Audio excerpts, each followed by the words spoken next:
Buenas noches a todos.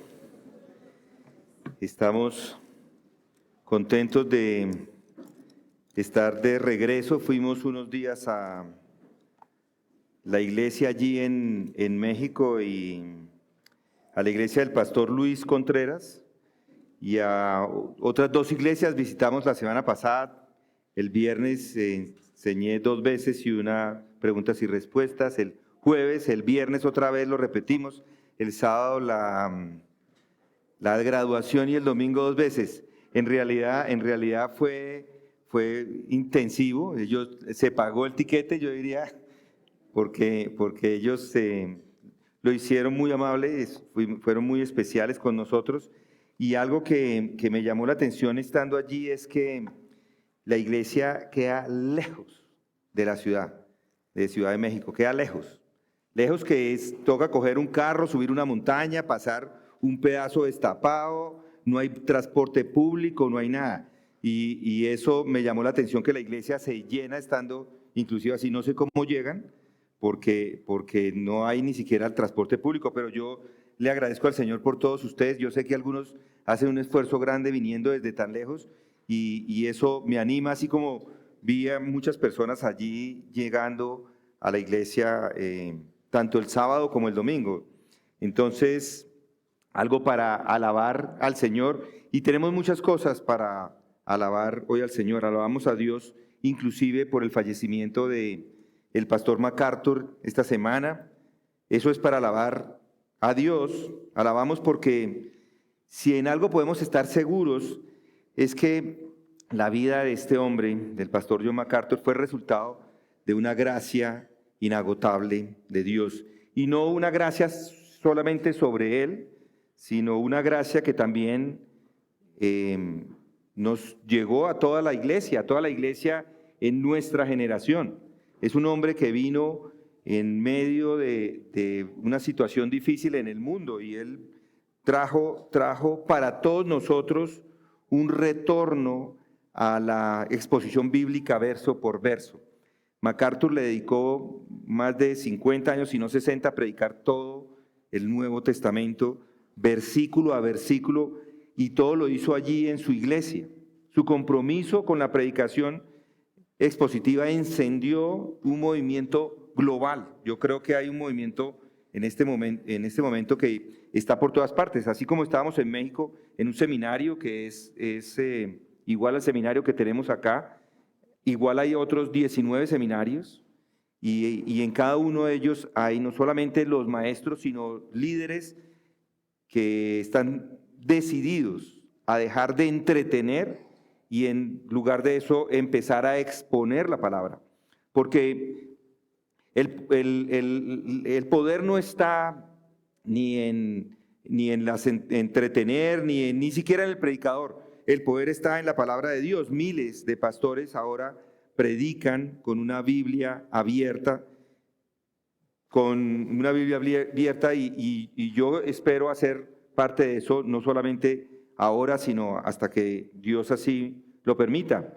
Allí en ese seminario me mostraron a mí el camino de predicar con fidelidad textual y sin temer al hombre, porque si se predica a los hombres, a ver cómo los hombres reaccionan ante la predicación, pues eso es con temor, es siempre pensando cómo podemos hacerlo como para el Señor.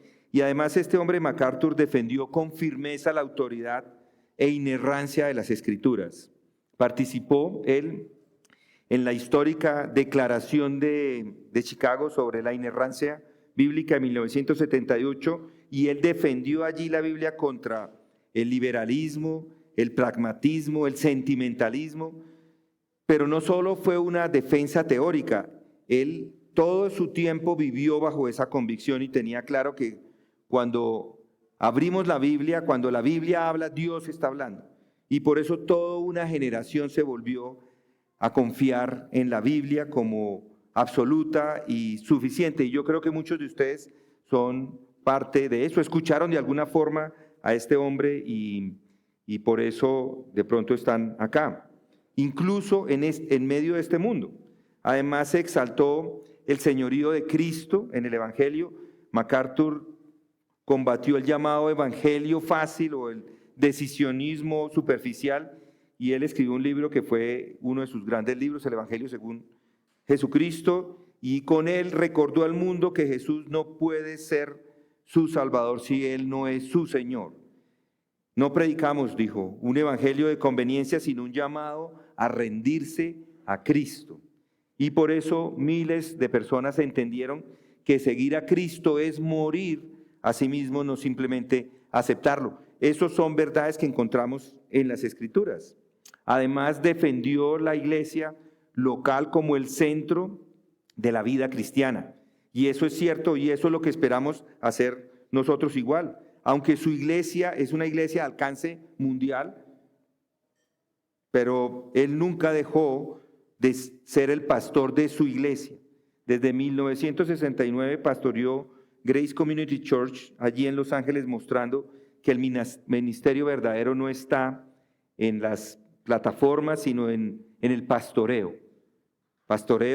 del rebaño local. Una iglesia sana es una herramienta, es la herramienta más poderosa en las manos de Dios. Es un llamado a dejar el espectáculo y volver a la iglesia como la familia, y eso es lo que buscamos nosotros, como la escuela, como el lugar donde aprendemos, como el hospital, porque está lleno de enfermos, estamos todos enfermos con el pecado. Es el ejército que utiliza Dios para proclamar su palabra y para defender las verdades. Él dedicó su tiempo a la formación de generaciones de pastores fieles, y en 1986 funda el Master Seminary, en donde ha entrenado muchos pastores que están por todo el mundo, muchos de ellos aquí en Latinoamérica, porque entendían que el liderazgo sano produce iglesias sanas, y por eso hay esta red global de pastores que predican fielmente la palabra sin diluirla, sin modificarla y sin temer.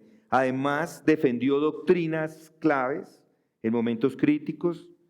El pastor se mantuvo firme cuando otros se doblegaban, defendió la verdad sobre el rol del hombre, de la mujer, sobre las Escrituras, denunció los abusos de gobierno durante la pandemia, expuso el falso evangelio de la prosperidad. Recuerdan, él hizo un libro y lo escribió, y el libro de Fuego Extraño, y mostró lo que eso era. Mostró el sensacionismo carismático con claridad bíblica, y mantuvo una postura firme sobre el pecado, de justicia y santidad, aún teniendo oposición bíblica. No peleaba por pelear, sino por la verdad que salva. Es un ejemplo. Para mí es un ejemplo de valentía personal, de fidelidad inquebrantable. Yo espero que lo sea igual para usted, porque él fue un hombre que impulsó inclusive la reforma en el mundo hispano sin hablar español. No hablaba español, pero su ministerio ha impactado profundamente a todo Iberoamérica. Esto, como les digo, yo estuve en México y la iglesia estaba a reventar, llena de personas que han sido ministradas por la palabra. Es la palabra la que está haciendo la obra, pero hasta allá llegó, está en España. Hay hombres que han venido, hay muchos que van a estar con nosotros en septiembre de todos estos seminarios. Van a venir 60 personas que de diferentes países, Honduras, Ecuador, Argentina, todos van a estar aquí en medio de nosotros. Un ministerio que ha impactado inclusive lugares donde no hay seminario. Por medio de gracia a vosotros ha llegado a todas partes con estos sermones. Muchos pastores hispanos han sido ya entrenados en el Master Seminary, y nosotros tenemos en medio de nosotros varios que ya se han graduado, inclusive hay unos que están todavía estudiando. Es decir, para él la sana doctrina de la iglesia era fundamental. Por eso, sin buscarlo, MacArthur se convirtió en el catalizador de la iglesia o de la reforma en la iglesia hispana. ¿Qué trajo entonces John MacArthur a esta generación? No trajo una visión, no es una técnica lo que él traía, ni un movimiento. Él trajo fidelidad a las Escrituras, trajo profundidad, trajo la palabra de Dios, y ese es su mayor legado, que el cristianismo no necesita tener algo nuevo, no necesitamos nada nuevo, lo único que necesitamos es volver a la palabra de Dios y eso es lo que Él hizo. Lo que necesitamos es volver a Cristo, lo que necesitamos es volver a su palabra y volver a su iglesia, como dice el apóstol Pablo.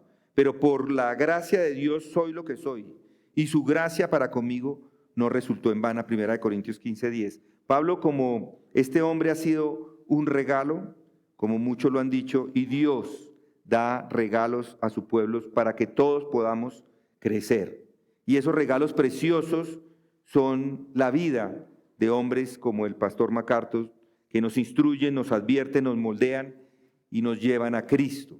Y hoy, con emociones encontradas, por supuesto, nosotros fuimos cercanos a Él, no tan cercanos como hubiéramos querido, fuimos cercanos a sus nietos, a algunos de sus hijos.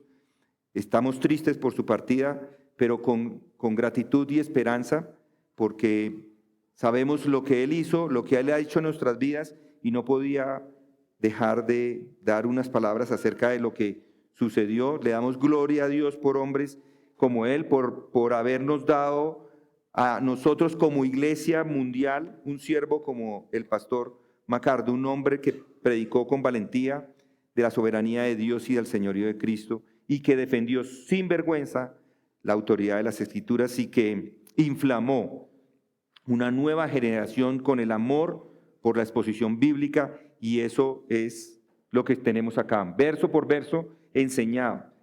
No son experiencias místicas, no es popularidad cultural. El poder de la iglesia está en el Espíritu Santo obrando a través de la palabra de Dios. Y ese ministerio nos insistió una y otra vez, no es autónomo, no es emocionista, sino profundamente bíblico, centrado en Cristo y edificado en la verdad.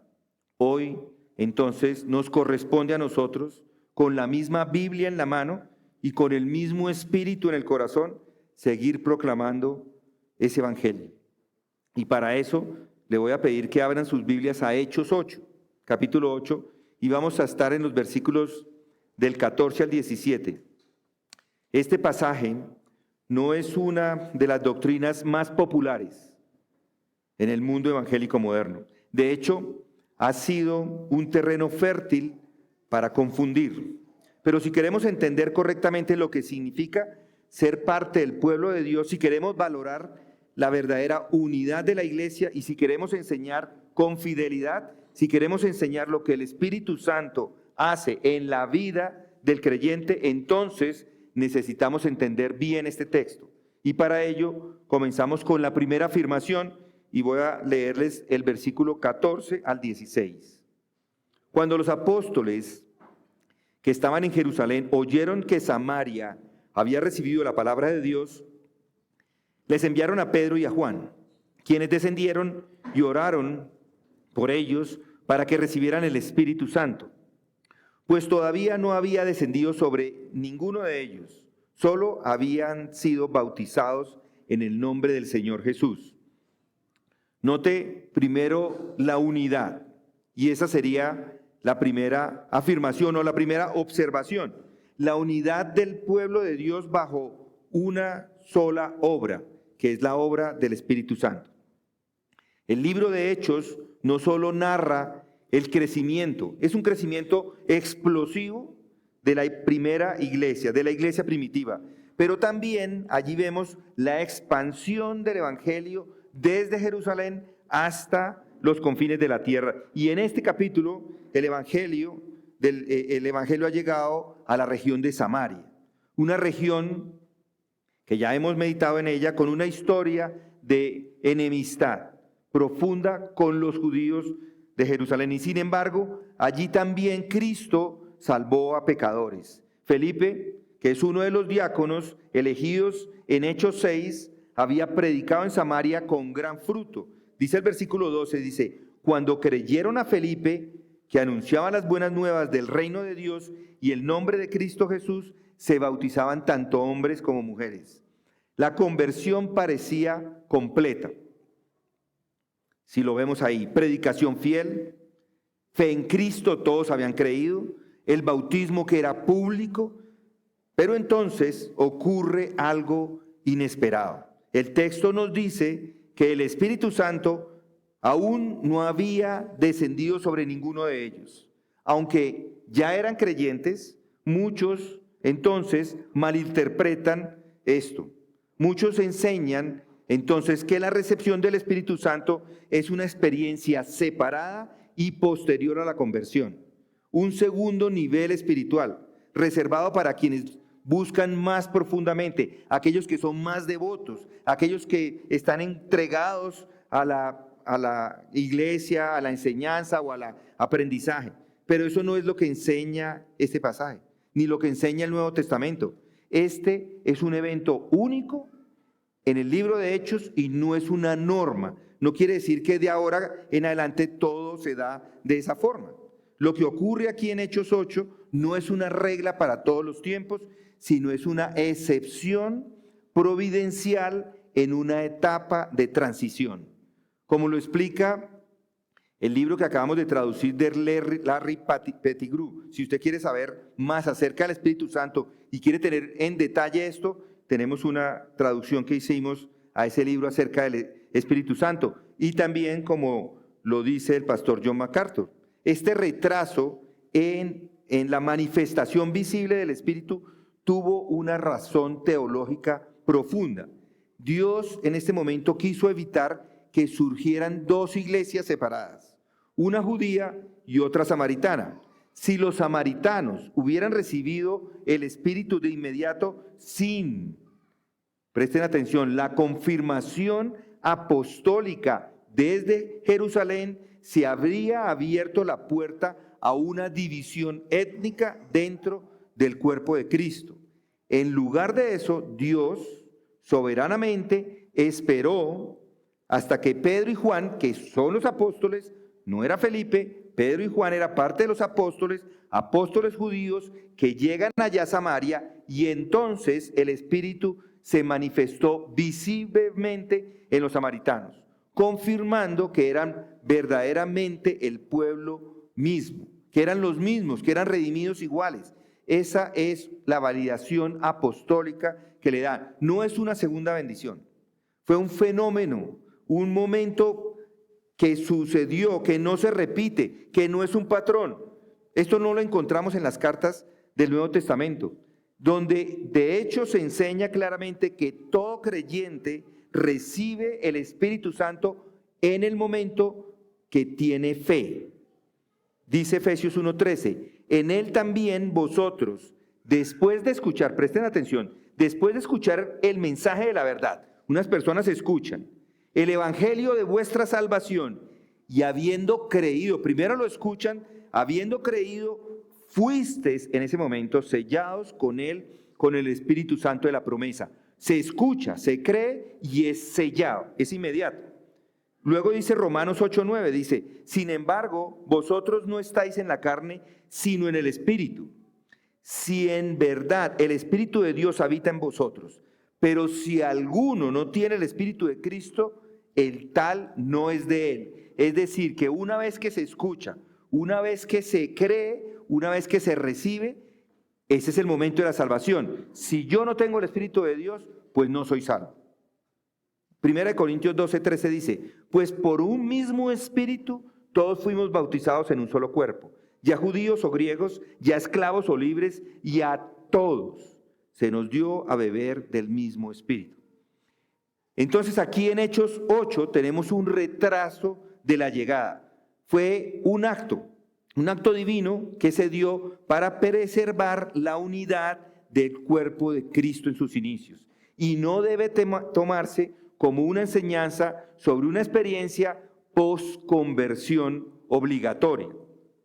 Lo que vemos acá es una sola iglesia, un solo espíritu, por más de que eran judíos y samaritanos, eran dos grupos diferentes. El mensaje aquí, si presta atención, es un mensaje glorioso. No hay dos pueblos, hay un solo pueblo de Dios. No hay una iglesia en Jerusalén y otra iglesia en Samaria. Hay un solo cuerpo, una sola fe, un solo Señor y un solo Espíritu, y eso nos debe a todos nosotros inclusive ministrar. No hay dos iglesias, no es que esta es la única iglesia, hay otras iglesias igual, que están creyendo en el mismo Cristo, que tienen el mismo espíritu. Hay un solo cuerpo. La iglesia en México con esta es el mismo cuerpo. Hay una sola fe, un solo Señor y un solo espíritu. El mismo espíritu es el que regenera a los creyentes. Regeneró a los creyentes judíos en Pentecostés, en Hechos 2, y ahora lo está confirmando con estos testigos apostólicos en Hechos 8. Confirma que los samaritanos también han sido hechos parte del nuevo pacto por la gracia de Dios, y eso también nos debe llenar de regocijo, porque está tomando, ya no son solo judíos, está abriendo para todos. Eso es una verdad crucial en una cultura donde existían profundas divisiones religiosas, sociales y raciales. Pero para nosotros es igual, urgente hoy, en un mundo que quiere dividirnos. Quiere dividir la iglesia, quiere dividir porque dicen es que ustedes tienen muchas, los católicos es lo primero que dicen, es que ustedes son muchas versiones de cristianismo. El mundo quiere dividirnos. Inclusive nos quieren dividir por lengua o por raza, por la clase social o por las experiencias. Inclusive en medio de nosotros tenemos a los reformados a veces que son hostiles con la iglesia de nosotros. ¿Pero para qué? O nosotros ser hostiles con ellos. ¿Para qué? Si somos hermanos con ese grupo de personas. La iglesia debe recordar que su unidad no está en sentimientos ni afinidades humanas, sino en el Espíritu de Dios que habita en todos los creyentes verdaderos, sin excepción. Mientras sean creyentes verdaderos, por supuesto. Si no son creyentes verdaderos, pues no hay unión con la mentira. Por eso este pasaje nos llama a desechar cualquier doctrina que haga del Espíritu Santo un privilegio reservado para unos pocos. No hay cristianos de segunda clase. Todos los cristianos tienen el Espíritu Santo. No es que ahora alguien predica y dice es que ustedes todavía no han recibido el Espíritu, usted tiene que seguir pidiendo a ver si recibe el Espíritu Santo. No, todos en el momento de creer están recibiendo el mismo Espíritu. Si usted ha creído en Cristo, usted ya tiene el Espíritu Santo. Su vida no necesita una segunda experiencia para ser completa. Necesita, sí, andar, poquito usada, pero vamos a usarla. Necesita andar en el Espíritu. Eso sí es lo que necesita. No una segunda experiencia, necesita obedecer su palabra. Necesita vivir por fe y creer y crecer en santidad. Y también nos llama a cultivar una visión más profunda de la iglesia. Eso sí es lo que llama el Espíritu Santo. No estamos divididos por de dónde venimos, ni por las experiencias, ni por los dones. No por los dones. Es que este tiene el don y tú en el don. No. Estamos unidos en Cristo por el Espíritu que mora en cada uno. Así que todas las divisiones que se hagan en la iglesia son detestables. Detestables, porque todos tenemos el mismo Espíritu. Todos hemos sido salvados de la misma forma. Todos hemos recibido la misma gracia. Eso es lo que nos quiere mostrar aquí Hechos 8. Que todos supieran que inclusive los samaritanos eran, ante los ojos de Dios, parte de la familia de la fe. Y una segunda observación que podemos obtener de ahí del pasaje, el versículo 17 dice, entonces les imponían las manos y recibían el Espíritu. Y lo que quiero observar acá es que desde la salvación, el Espíritu, o lo que quiero hacer énfasis, desde el momento de la salvación, el Espíritu mora en la vida del creyente.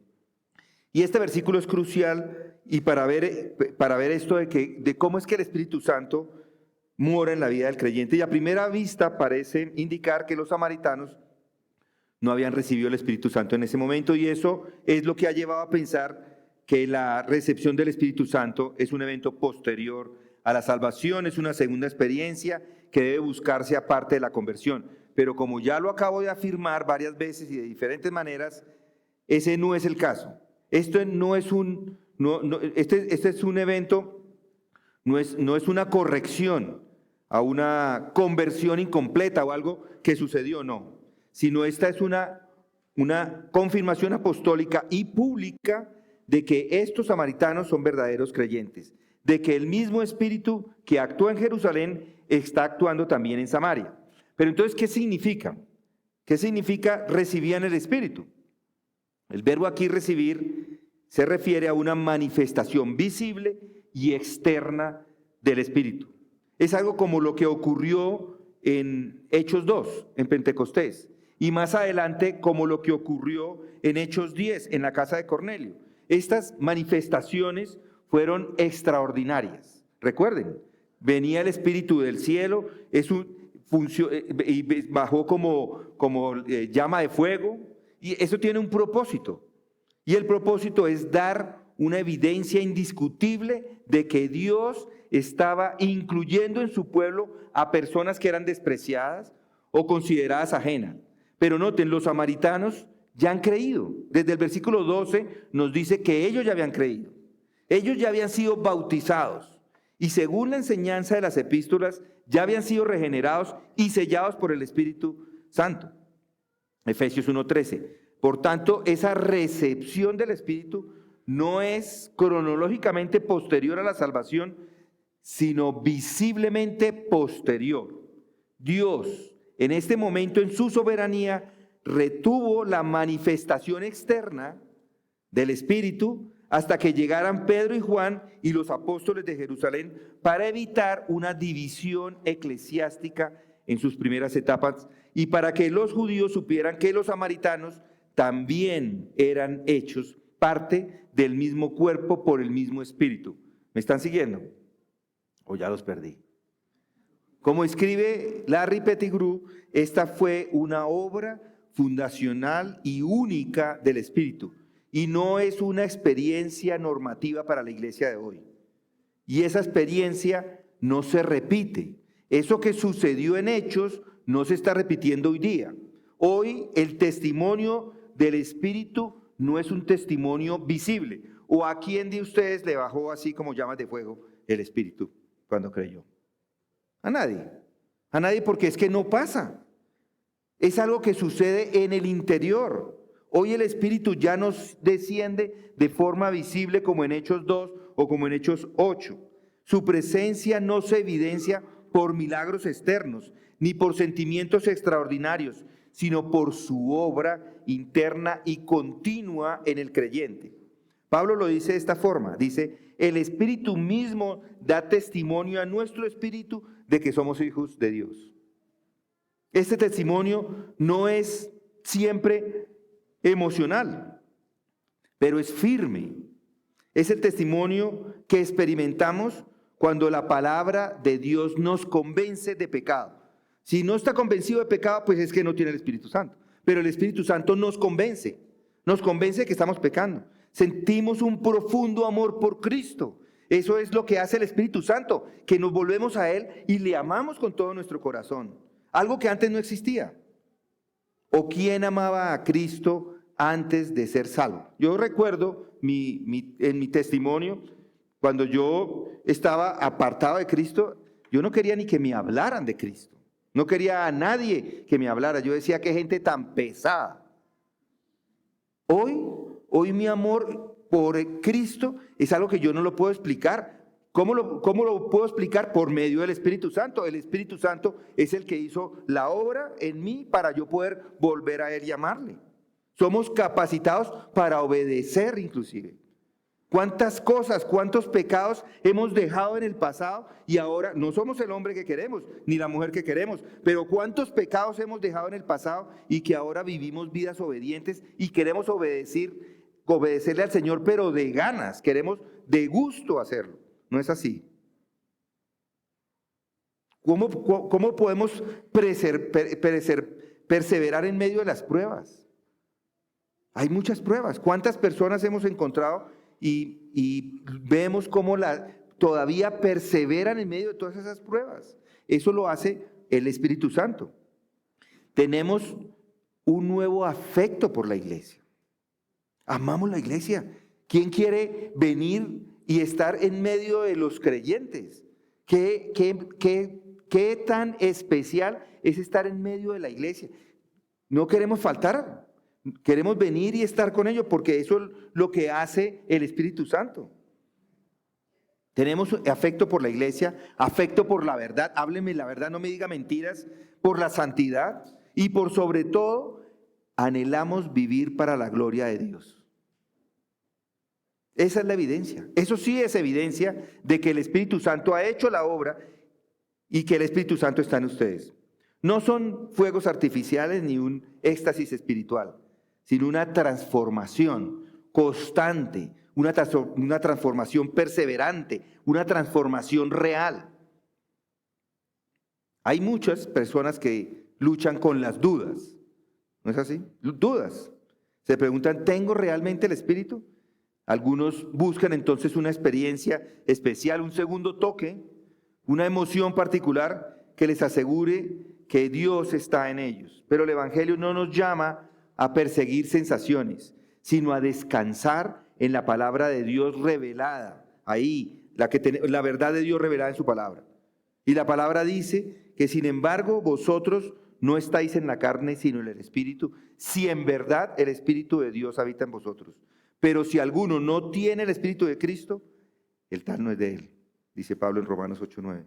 Es decir, todo verdadero creyente sí tiene el Espíritu. Ya lo volví a leer, Efesios 1:13. En él también vosotros, después de escuchar el mensaje de la verdad, el evangelio de vuestra salvación, y habiendo creído, fuisteis sellados con él, en él con el Espíritu Santo de la promesa. No años más tarde, sino en el momento de la fe. Lo que debemos buscar entonces no es una nueva visita del Espíritu, sino una vida llena del Espíritu. Una vida de obediencia, de sumisión, de oración.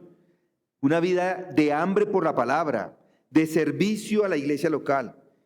Y cuando se tiene el Espíritu Santo, Él mismo es el que testifica en nosotros.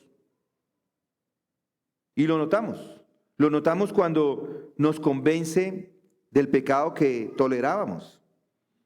Pídale al Señor en oración que le muestre las áreas de su vida donde aún se justifica o minimiza el pecado. Pídaselo y Él se lo muestra. Cuando el Espíritu le haga ver algo que debe cambiar, como un hábito, como una actitud, como una relación, cuando le muestra eso, no lo resista. Reconózcalo, confiéselo y actúe conforme a su palabra. Esa es una señal de que Dios está obrando en usted. Nos consuela con la verdad cuando estamos sufriendo. En momentos del dolor, no corra primero a soluciones humanas o a distracciones. Vaya a la palabra de Dios, recuerde las promesas de Dios y el Espíritu le hará real el consuelo divino. Recordándole que Dios está con usted, que Cristo ha sufrido por usted y que hay una esperanza segura más allá de esta vida. Nos da gozo en medio de circunstancias difíciles. Cuando todo parece ir mal, no busque el gozo en lo externo, sino en la presencia de Dios. Cultive una vida de oración, de alabanza, de gratitud. El gozo del Espíritu no depende de lo que sucede, sino de saber que Cristo reina, que sus pecados han sido perdonados y que usted está en las manos del Padre. Nos recuerda que somos hijos adoptivos de Dios. Cuando se sienta solo, inseguro, tentado a dudar de su salvación, recuerde lo que dice Romanos 8:16. El Espíritu mismo da testimonio a nuestro espíritu de que somos hijos de Dios. Hable con el Padre, como un hijo habla con su papá, confiado, amado y aceptado. Y eso fortalece su identidad y eso fortalece su obediencia. Es lo que verdaderamente debe anhelar del Espíritu. Anhele vivir cada día consciente de su presencia, confiando en su palabra y sometido a su voluntad. No se trata de buscar señales espectaculares, sino reconocer su obra diaria en su mente. Esa obra que todo el tiempo está haciendo en su corazón, todo el tiempo haciendo en su conducta. Ahora ya no estamos buscando el pecado, sino estamos buscando vivir vidas santas. Esa es la evidencia más gloriosa de que el Espíritu Santo mora en usted. Y una tercera observación es que la obra del Espíritu glorifica a Cristo y edifica a la iglesia. Hechos 8:17 no termina con una manifestación espectacular, ni con una declaración de autosuficiencia espiritual, ni con una nueva doctrina sobre experiencias místicas. Termina con una afirmación concreta y profunda, pequeña y profunda, que el Espíritu Santo ha descendido para glorificar a Cristo y para confirmar la unidad de la iglesia, de su iglesia. Jesús ha dicho con claridad cuál es su papel. Él me glorificará porque tomará de lo mío y os lo hará saber. El Espíritu Santo no viene para exaltarse a sí mismo, ni para producir experiencias que nos hagan sentir superiores a los otros. El Espíritu Santo viene para exaltar a Cristo, para edificar a la iglesia y para conformarnos a su imagen.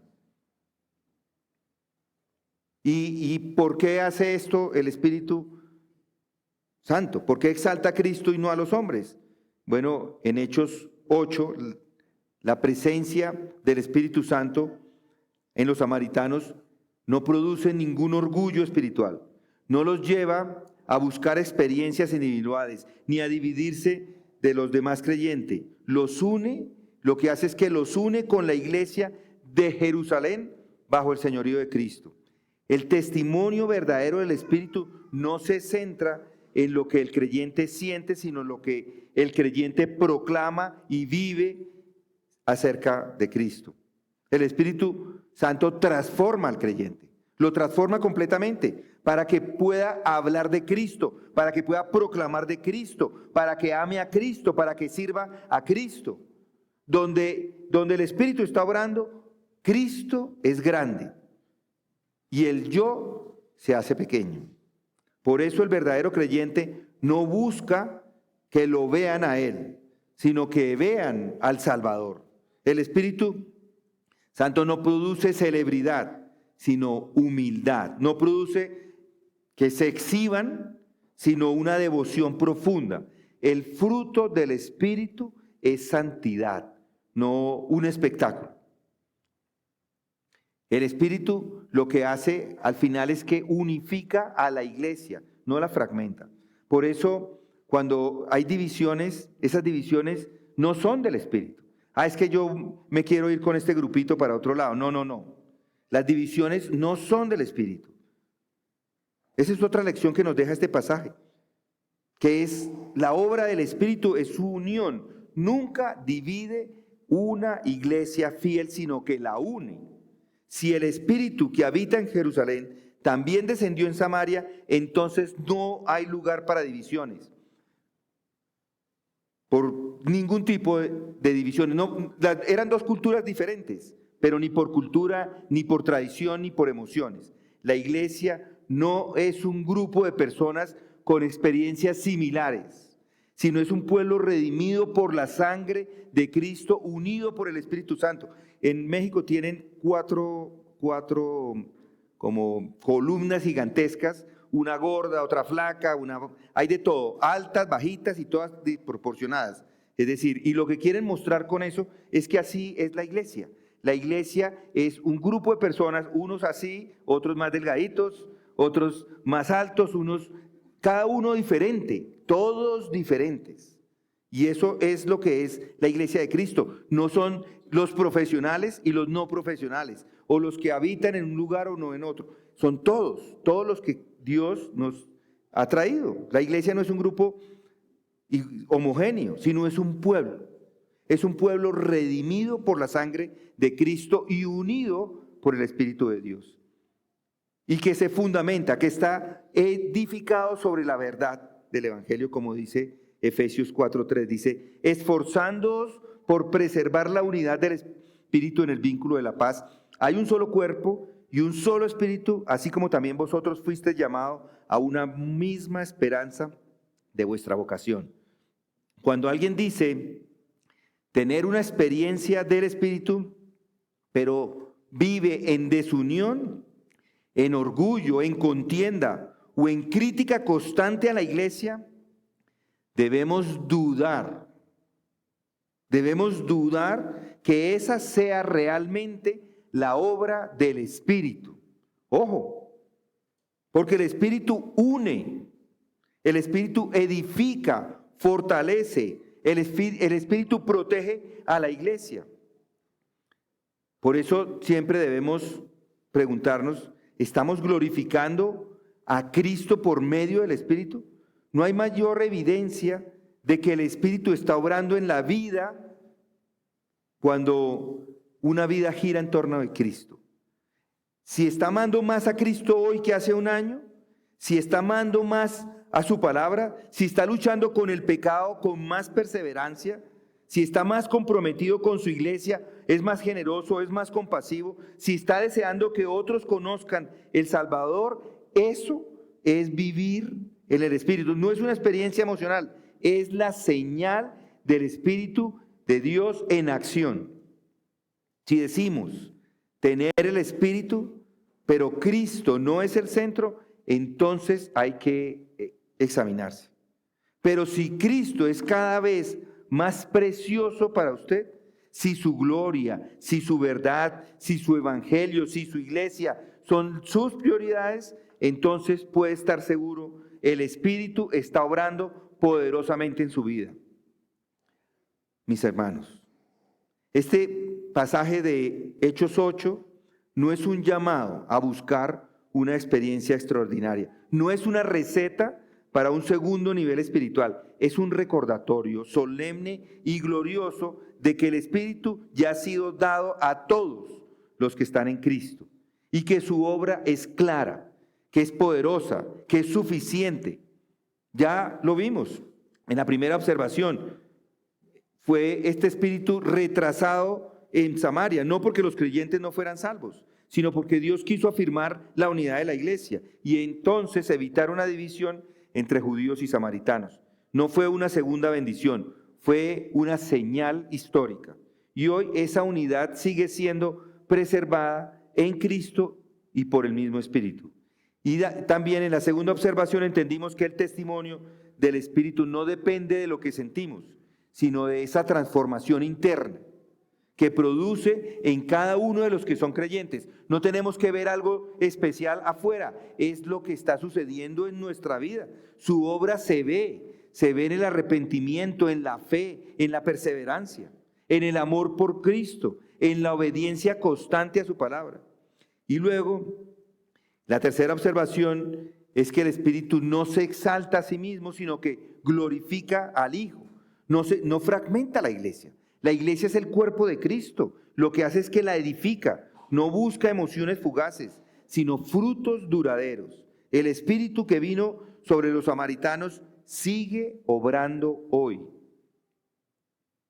En la iglesia que es fiel, en cada creyente que se ha rendido a Cristo, en cada palabra fielmente predicada, en cada vida transformada. Entonces, ¿cómo debemos responder nosotros a ese mensaje? Pues con gratitud porque si hemos creído en Cristo, ya tenemos el don más grande de todos, es el Espíritu de Dios habitando en nosotros. Entonces, con reverencia, debemos agradecerle porque el Espíritu Santo no es una fuerza, no es una fuerza anónima ni una emoción pasajera, es Dios mismo y donde Él mora debe haber santidad. Por eso debemos comprometerse nuestras vidas, porque si el Espíritu glorifica a Cristo, entonces nuestras vidas también deben glorificarlo. No viva para usted mismo, no vivamos para nosotros mismos, ni persigamos experiencias vacías, vivamos llenos de la palabra, que es llenos del Espíritu, unidos a la iglesia y guiados por su Espíritu. No caigamos en el error de pensar que necesitamos algo más. No lo necesita. Una segunda experiencia, un segundo nivel. En Cristo lo tiene todo y en Él el Espíritu ha sido derramado por completo, no por partes, por completo a todos. Y una última palabra. Le damos gracias a Dios por el ejemplo del pastor John MacArthur, un hombre que nunca buscó sensaciones, pero siempre buscó vivir por el poder del Espíritu, que nunca buscó grandeza personal, pero vivió toda su vida exaltando a Cristo, que nunca dividió a la iglesia, sino que dedicó toda su vida a edificarla verso a verso, verdad por verdad, año tras año. Hoy, el mejor homenaje que podemos rendirle no es emocionarnos por su legado, sino comprometernos con el mensaje. Vivir bajo la autoridad de la palabra, llenos del Espíritu y firmes en el Evangelio que transforma. Y que el Señor nos conceda esa fidelidad. Y que por el poder del Espíritu, Cristo sea exaltado en nuestra generación. Vamos a orar. Gracias, Padre, te damos por tu palabra, que es una palabra viva, una palabra eficaz, que transforma, que nos da una nueva perspectiva de vida, un nuevo entendimiento, una nueva forma de vida. Gracias que el Espíritu Santo, al momento de la salvación, empieza esa obra transformadora en nuestro corazón, que no solamente nos ayuda a entender tu palabra, sino también nos ayuda a cambiar completamente nuestra voluntad. Ahora buscamos la gloria de tu Hijo. Ahora queremos ser santos. Ayúdanos en ese caminar. Permítenos que cada uno de los que estamos acá, Señor, podamos entregar el control de nuestras vidas al Espíritu que tú nos has dado para que more en medio de nosotros. Te damos gracias por el Espíritu, por tu Hijo, y que toda la gloria y honra sean para ti. En Cristo Jesús oramos. Amén.